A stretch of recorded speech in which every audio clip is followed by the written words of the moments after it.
이병헌님, 직원들이 금방금방 나갑니다. 직원들은요, 사실 일을 잘 못 배워도 나가고요, 일을 잘 배워도 나가요. 그렇다고 하더라도 일은 제대로 가르쳐 주는 게 맞다고 제가 말씀을 드리는 이유가 뭐냐면요, 두 가지 때문에 그래요. 일단 이 친구가 여기 있는 동안 일을 못 배워도 어차피 빨리 나가요. 일을 못 배우면 사실 더 빨리 나가요. 근데 있는 동안 일을 잘 배워서 내 사무실에 도움되는 어떤 행동을 하게끔 만드는 게 있는 동안만큼이라도, 그러려면 그 친구를 잘 알려줘야 돼요. 잘 서포트를 해줘야 되고, 결국은 나가는 순간을 너무 생각하지 마세요. 사실 억울하긴 하죠. 뭐 저도 충분히 이해하죠. 그런데 어쨌든 있는 동안은요, 잘 배워서 나한테 도움이 돼야 되게끔 그렇게 하는 게 맞고요. 두 번째 이유는 뭐냐면, 직원이 그렇게 해서 잘 가르쳤는데 10명 중에 9명이 나가요. 근데 일을 제대로 배우고, 그리고 나하고 호흡이 잘 맞고 본인도 왕성하게 일을 이제 할 수 있는 그런 여건이 마련이 된다면 10명 중에 9명은 나가지만 1명이 남아있어요. 오래 남아있어요.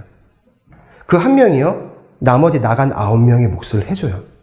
회사에서 왜 직원들을 막 50명, 100명 일반 회사에서 그렇게 채용하는지 아세요? 그 50명, 100명이 다 인재일까봐? 아니에요. 대기업 같은 경우 1000명씩 뽑잖아요.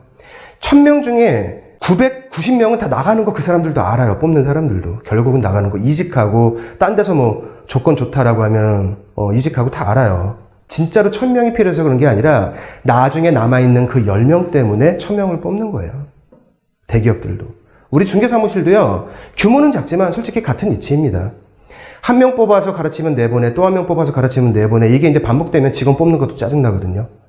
하지만 그래도 그 나가는 친구들도 있는 동안은 일을 잘 배워서 내 매출, 우리 사무실 매출을 찍어주게끔 하고, 내가 비어있을 때, 내가 없을 때 사무실이 멈추지 않게끔 그렇게 해줘야 되는 거예요. 그 친구로 인해서. 그래야 나도 좀 편하죠. 상가임대 매매 위주로 하시다가 오피스텔 전월세 이제 소공분 뽑으셨다고요. 그 소공분이 업무를 만약에 처음 하시는 거면은, 해당 업무를 처음 하시는 거면 조금 가이드를 해주셔야 될 거고요. 그리고 그분이 업무에 좀 익숙하다라고 하면은요, 한두 명 정도 더 있으면 좋죠. 그러니까 내가 컨트롤을 할 수 있는 범위 내에서는. 근데 직원이 많으면 좋은 게 뭐냐면요, 규모의 경제라는 말 우리 알잖아요, 다들. 직원이 많아지면은요, 시너지 효과라는 게 발생해요. 그러니까 제가 항상 강조하는 게 1+1은 3이라는 결과가 나올 수 있어요. 그거를요, 1.5, 1.5씩 가져갈 수 있는 거예요. 근데 이제 단점도 있어요. 사람이 많아지면요, 이게 제대로 화합이 되는지, 통제가 되는지, 요 사람이 이 사람한테 스트레스를 주고 있지 않았는지, 이거를요, 우리 대표님이 체크하셔야 돼요.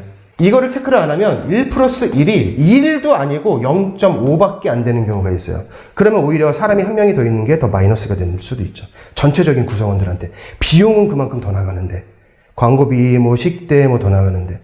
그러니까 저는 여러분들이 어느 정도 내가 누구한테 이제 지금 하고 있는 요 업무가 익숙해졌다라고 한다면요, 소속 공인중개사는 반드시 여러분들이 채용을 하시길 바래요. 우리 대표님들이 반드시 채용을 하시길 바라고, 한 명 정도 채용을 해보시다가 충분히 분위기 괜찮고 컨트롤이 되고, 한 명 정도 더 있으면은 매물을 더 딴다거나, 아니면은 뭐 고객을 더 어필을 한다거나 상대를 한다거나, 뭐 이런 것들을 더 할 수 있을 것 같은데라고 하면 추가로 한 분 정도 더 뽑아보시고, 이렇게 해서 늘려나가시면 될 것 같아요. 근데 뭔가 뭔가 얘 일하는 것도 봐야 되고 쟤 일하는 것도 봐야 되고, 뭐 나도 일해야 되고, 뭐가 벅차. 또는 거기에 맞게끔 아직 우리가 뭔가 일이 안 되고 있어.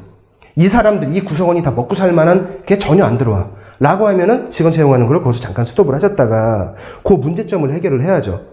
밖으로 나가서 임장을 한다든가, 업무에 내가 요 동네만 하고 있었는데 약간 이렇게 넓힌다든가, 지역을 확장을 한다든가, 요쪽 물건들도 내가 더 현장 가서 보고 따고 조금 지역을 넓혀나간다든가, 요 작업을 먼저 하시면서 직원을 또 채용을 해야죠. 이게 직원을 채용해가지고 그 작업을 해라고 시키시면 안 돼요, 여러분.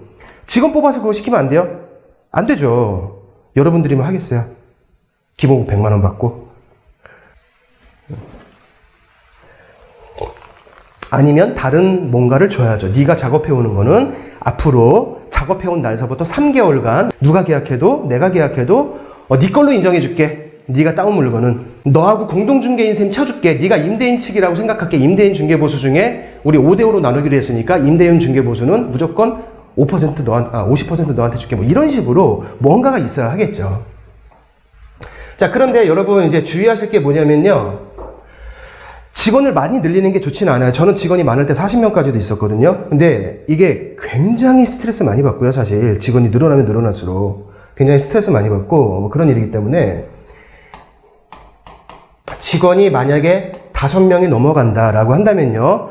그때부터 대표님은 선택을 하셔야 돼요. 뭘?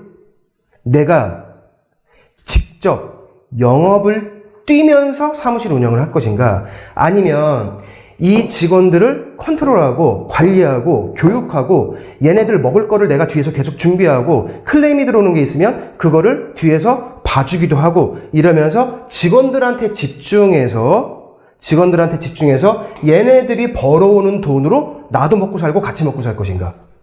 그러니까 내가 실무를 직접 뛸 것인가 아니면 서포트로 갈 것인가? 교육과 입금과 서포트 이쪽으로 내가 갈 것인가? 직원이 5명이 넘으시면요 반드시 그거를 여러분들 둘 중에 하나 선택을 하셔야 됩니다.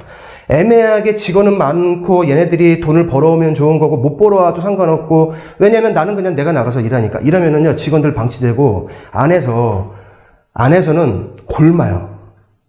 그걸 나만 몰라요. 나만 모르고 안에서는 계속 굶어요. 사무실 분위기 매일 이상하고 구성원들은 이제 서로 간에 뭐 이상한 얌체짓들을 하기 시작하면서 서로 손님 때문에 스트레스를 받으면 사무실 안에 들어와서 얼굴 보면서 그냥 즐거워야 되는데 그게 아니라 아침에 출근하는 게 싫어지는 거예요. 이 구성원들이. 왜? 옆 사람 때문에 스트레스 받는데 대표님이 그걸 몰라. 또 얘기를 해도 그 사람 말만 들어. 이제 이렇게 돼버리니까 관리가 돼야 된다는 거예요. 직원이 4명을 딱 벗어나서 5명이 넘어가는 순간부터는 관리가 들어가야 됩니다. 그 관리가 안 들어간다. 나는 싫어. 영업을 할 거야. 왜? 나는 영업력이 좋으니까. 그러면 그것도 괜찮아요. 관리로 해서 돈을 버는 것도 괜찮고요. 내 영업력을 이용해서 돈을 벌도 괜찮습니다. 그런데 둘 다 욕심을 내서 나는 혼자 영업도 열심히 하면서 직원들 여기 이만큼 뽑아놓을 거야는 여러분들 선택을 안 하셨으면 좋겠어요. 저희도 무수히 많은 직원들 나갔어요. 들어와서 한 3개월 만에 나 다 배웠다 이러고 나간 친구들도 되게 많아요. 뭘 배웠는지 사실 모르겠지만 근데 안 말리죠. 저희 나간 사람 안 말리거든요. 막을 필요도 없고. 그리고 뭐 한 5년 정도 있다가 뭐 독립한 친구들도 있어요. 그 친구들은요 굉장히 사이가 좋죠. 지역에서 완전히 내 아군이죠.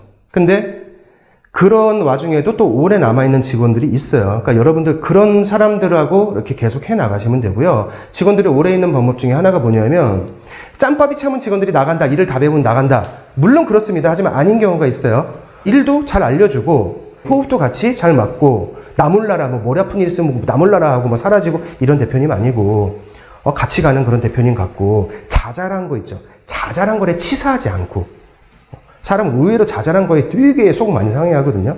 자잘한 거에 치사하지 않고 중요한 건 뭐냐면 저 대표님도 뭔가 계속 공부하고 노력하고 그런 대표님이네 라고 하면 직원들 같이 가고 싶어하는 직원들이 생겨나요. 저 대표님하고 같이 가서 한번 우리도 같이 이렇게 해볼까? 이런 직원들 생겨나요. 사실 저는 대표님한테 달려있다고 봐요.